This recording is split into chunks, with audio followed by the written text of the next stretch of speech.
Greetings, booktubers, and welcome back to Grammaticus Books. Welcome back to a Christmas Eve edition of Grammaticus Books Weekend Reading Report.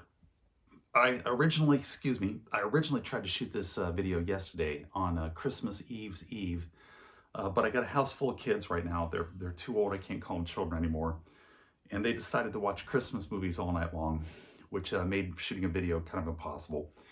And they were watching Home Alone, and then they followed that up with Die Hard. And I hear you guys. I agree with you guys 100%. And no matter what anybody tells you, Die Hard is not a Christmas movie. It isn't. It's not a Christmas movie. It's an excellent movie, but it's not a Christmas movie. In fact, it's such a good movie that I originally considered naming this channel the Hans Gruber Story Hour. But then more rational heads prevailed, and I went with Grammaticus Books. But anyway, we got a weekend reading report to do. I've got 2 books that I finished. Both these books are going to be kind of difficult to review for different reasons. Let me pause a second and straighten that camera just a touch. Yo, there we go. Hopefully you guys are still looking at me. So what's the first book? The first book is my audiobook for the week, which was William McKeever's Emperors of the Deep. Now this billed itself as sort of a National Geographic documentary and expose on the secret lives of sharks around the world. And I picked it up thinking that it was going to be something along those lines, and it completely is not. That is not what this book is about at all. This book is 100% from front to back a conservationist alarmist message on the dangers of industrial scale commercialized fishing, primarily out of fishing fleets out of China that are harvesting up to 100 million sharks a year out of the oceans using long line fishing techniques. And that these industrial scale commercial fishing adventures are depleting the world's sharks, or the world's oceans of sharks, to the point where they can't recover. And from that aspect, it's actually quite good. It's a very important message. Mr. McKeever researches it just to an impressive level. He literally travels the world interviewing scientists and conservationists in order to gather his information, and he takes a ride on the Rainbow Warrior as well. So it's very well done from that point, and it's a very good message. However, from the point which this book was advertised and sort of billed to the public as a Nat Geo documentary, it's not that good. It's not what you're going to be expecting. You'd be better served with a different book rather than this one. And in fact, as much as a quarter of this book, as much as 25% of it, is actually not about sharks at all. It's about tuna and the same dangers that are being posed to the tuna populations by commercial fishing. So that's the first book. As a conservationist message, if you're interested in conservation and the plight of the sharks, this is good. If you're looking for a Nat Geo sort of story on sharks for the hidden lives and an expose on sharks, this is not the book that would serve you best. So that was book number 1. What's book number 2?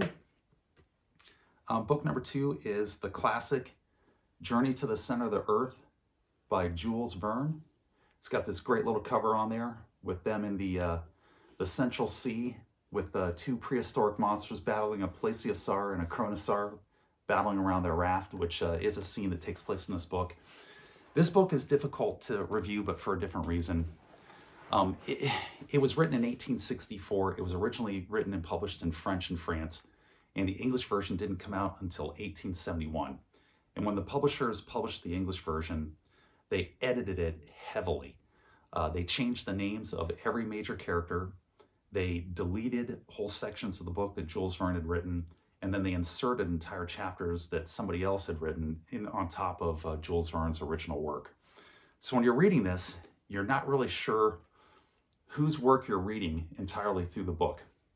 I'm sure the vast majority of it is Jules Verne, but it would be kind of like if you were reading a Robert E. Howard Conan story that L. Sprague de Camp had gotten a hold of and just been able to go berserk with it with his edits. I would compare it to something like that. The other thing that makes it difficult is the book is from 1864, and even though it's a classic to which modern fantasy and science fiction owes a tremendous debt, if you're comparing it to the quality of the books that are written today for fantasy and science fiction, it doesn't stack up.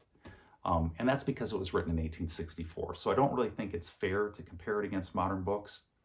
I think you sort of have to compare it against what was being written at that time in 1864. And for 1864, I mean, this was just revolutionary. It was an astounding book when it came out. And what it is it is literally a book on a journey to the center of the earth. It's not about getting there. It's all about the journey. And in fact, it's over 100 pages of this book before any one of the main characters even sets foot underground. They spend 100 pages getting into this dormant volcano in Iceland that leads them down to this underground tunnel passageway into the Hollow Earth. And it is a Hollow Earth tale. It's not the first Hollow Earth tale, but it's the first one to go into this amount of depth. And Verne packs it full of Victorian technology, which is really cool. It's like a steampunk novel before its time. He's got a ton of mineralogy in it and a bunch of paleontology as well. But it is literally the journey to the center of Earth. It's like you're in a car on a family vacation. You're going down the interstate at 55 miles an hour, and the scenery is whizzing by you in the mirrors, and you're looking out of the car windows, watching the scenery go by. But you never pull your car over to experience any of the scenery that you're driving to, and you never actually really get to your destination. So that's kind of the problems with the book. Although, like I said, it is tough to grade it by today's standards because of how old it was written and how revolutionary it was when it first came out. And the other thing is, I think Jules Verne sort of wrote himself into a corner with this book. He gets to the end and his characters are down deep in the bowels of the earth. And he's over 200 pages into the book. And now he's got to figure out a way to get them out of the bowels of the earth without writing another 100 pages of a novel of story. So his solution to get them out expediently is to have them on a wooden raft and they ride a exploding volcanic plume of hot molten lava from miles and miles deep underground up to the surface on top of this lava flow. And I kid you not, that's his solution. It's patently ridiculous. I think even Jules Verne had to know that it was just patently ridiculous when he wrote it. But it was his solution to getting his characters up to the surface without having to write another 100 pages and making this a 350-page book. So that's book number 2, Jules Verne, Journey to the Center of the Earth. If you're looking for something for just a straight entertainment value, I might not be able to recommend this book. If you're looking for something to read the historic book by Jules Verne, you're a Jules Verne fan, you want to read about some Victorian steampunk, then yeah, it's entertaining and it's worth the read. But it is very different. It's very differently paced. The prose and the writing in it and the characters are very different from what you're going to experience in a modern novel. But that's Jules Verne's Journey to the Center of the Earth. So that's what I finished. So what am I currently reading? Well, I replaced my audiobook, Emperors of the Deep, with the audiobook Carpe Jugulum by Terry Pratchett. This is Discworld. This is novel number 23 in the Discworld series. It was recommended to me by a coworker. I had read the first couple novels in Terry Pratchett's Discworld, which I enjoy immensely. They're really well done. And I'd sort of stopped, and that was a couple of years ago. And then my coworker recommended this book. And I didn't realize that it was book number 23 in the series, or the series had gone that long.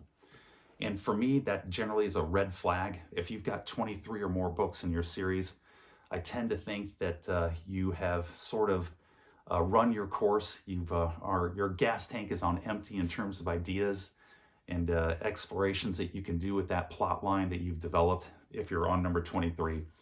So I'm about halfway through this. I'm going to reserve judgment on it until I get to the end.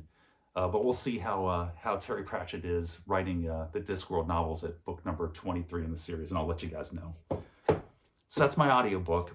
My physical book that I'm currently reading is Tarzan of the Apes by Edgar Rice Burroughs. I own about 7 or 8 Tarzan books. This is a nice hard copy edition. It's very old. I don't know exactly how old, and I'll explain that in a second. I've never read any of my Tarzan novels, none of them. But Michael K. Vaughan raves about Tarzan, Edgar Rice Burroughs. So he guilted me into pulling down my Tarzan of the Apes hardbound copy here, and I've started reading it. I'm a little over 100 pages through, and this book deserves an entire video on its own. So I'm going to hold off telling you my thoughts on this until I finish the whole book, and I'll do a whole video on it. The reason I can't tell you when this was published is part of the mystery. It's probably sometime around 1914 or shortly thereafter, but I don't know exactly because there's no publishing date in it. And there's a bit of a history of that that's kind of interesting as well. And I'll include that in the review of the complete book of Tarzan the Apes when I get through it. So that's what I'm currently reading. That's what I've read. That's what I'm currently reading. And tomorrow morning, I expect that Santa Claus will bring me a whole bunch of books, and I'll do a Santa Claus book haul for you guys. But that's it. I hope everybody is doing wonderful. And please have a Merry Christmas and a very happy holidays. And with that, I'm going to say take care, be safe, and I'll catch you guys next time.